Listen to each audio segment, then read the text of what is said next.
मैंने अपने प्रभु से पूछा, प्रभु वीरों की श्रेणियां कितनी हैं? हमारे प्रभु ने कहा, कुमार वीरों की श्रेणियां तो बहुत हैं, लेकिन मैं तुम्हें दो प्रकार के वीर बता रहा हूं। मैंने पूछा, प्रथम श्रेणी का वीर कौन है और द्वितीय श्रेणी का वीर कौन है? हमारे प्रभु ने कहा, कुमार जब किसी रणभूमि में सारे वीर उपस्थित हो जाएं और उन्हीं वीरों में से एक वीर उठ करके एक वीर को पराजित कर दे, तो जीतने वाले वीर को द्वितीय श्रेणी का वीर मानते हैं। मेरे मन में शंका हो गई, जब सारे वीरों की उपस्थिति में एक वीर को पराजित कर दे तो जीतने वाले वीर को प्रथम श्रेणी का होना चाहिए। लेकिन हमारे प्रभु ने कहा, नहीं कुमार, वही तो द्वितीय श्रेणी का वीर होता है। मैंने पूछा, फिर प्रभु प्रथम श्रेणी का वीर कौन होगा? हमारे प्रभु ने कहा, कुमार जब वीरों की उपस्थिति हो जाए और उन्हीं वीरों में से सारे वीर एक वीर को देख करके हतप्रभ हो जाए, निस्तेज हो जाए, बलहीन हो जाए, उस समय जान लेना चाहिए कि यही प्रथम श्रेणी का वीर है। अगर हमारे प्रभु ने हमें बताया है तो आज मैं ये सिद्ध कर दूंगा कि आज आप ही प्रथम श्रेणी के वीर हैं। अरुणोदय सकुचे कुमुद, ये अरुणोदय हो गया और ये कुमुदनी भी संकुचित हो गई।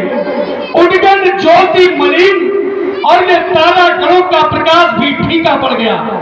जिम तुम्हार आगमन सुन, जिस प्रकार से प्रभु केवल आपका आगमन मात्र सुना है तो ये भय नृपत बलहीन सभी राजा आपके आगमन को सुन करके बलहीन हो गए हैं, निस्तेज हो गए हैं। इसलिए आप ही प्रथम श्रेणी के वीर हैं। ये भगवान सूर्यदेव हमें सुख देते हैं और दुख का अनुभव भी कराते हैं। यही भगवान सूर्यदेव हमें सर्दी के महीने में सुख का अनुभव कराते हैं। लगता है इनकी किरणें हमारे तन को प्राप्त हो, जिससे हमें लाभ प्राप्त हो जाए। और यही भगवान सूर्यदेव हमें दुखदाई भी प्रतीत होते हैं। कब ग्रीष्म काल आता है, उष्ण वायु चलती है, तो लगता है कि हमें कहीं छाया मिल जाए जिससे हमारे तन को लाभ प्राप्त हो। ये हमें सुख देते हैं और दुख का अनुभव भी कराते हैं। किंतु हमारे प्रभु सुख निधान है, सुखदाता है, सुख देने वाले हैं। इसलिए मेरा कहना है, भगवान ये सुख दुख दोनों अब देता है। ये प्रभु सुख ही सुख के दायक है। ये प्रभु सुख ही सुख के दायक है और ये है दिन भर जग का रक्षक है।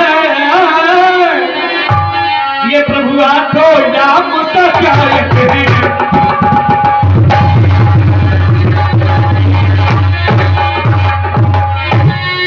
तो ग्रास असुर कर लेते हैं। कब बताया, रिपु तेजसी अकेल अभी लघुकर गणीय ना ताहु अजहु देत दुख रवि शशि सिर अवशेषित राहु। राहु का केवल सिर अकेला है, लेकिन जिस समय यही राहु इन दोनों सूर्य और चंद्र को अपनी संधि में गिरस लेता है तो ये दुखी हो जाते हैं। कब? जब ग्रहण पड़ता है तब कि उसका भी ग्रास ये असुर करते, ये प्रभु नाश खमों क्या करते, ये प्रभु नाश खमों क्या करते हैं। और इसमें गर्मी ही गर्मी है, ये लाखों नरमी भी रखते हैं।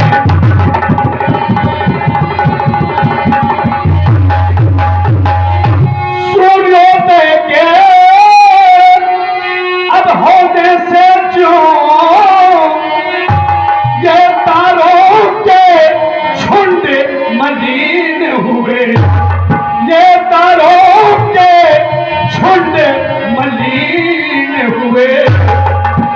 क्यों नाथ आपो का आना सुन, क्यों नाथ आपो का आना सुन, राम का सारे बोले दीन होंगे।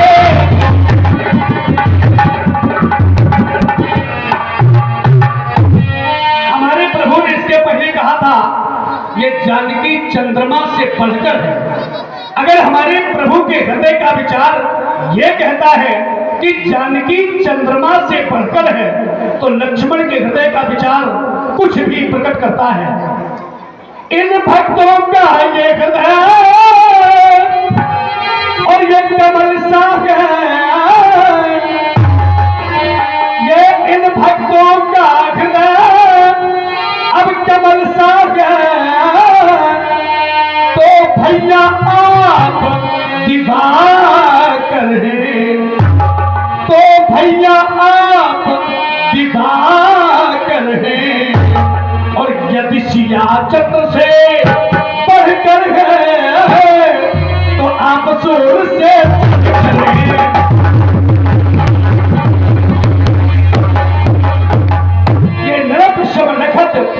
करही उजियारी और ये तार न सकही चाप तम भारी, कमल कोप मधुकर ठगनाना हर से सकल निशा औषाना, ऐसे ही प्रभु ये सब भगत तुम्हारे हुई है टूटे धनुष सुखारे। ओ भानो पीनो श्रम क्रम नासा, तोरे नखत ये जग तेज प्रकाशा, रवि निज उदय व्याज रघुराया, प्रभु प्रताप सब निपन दिखाया। तब भुजबल महिमा उद्घाती प्रगति ध्यानो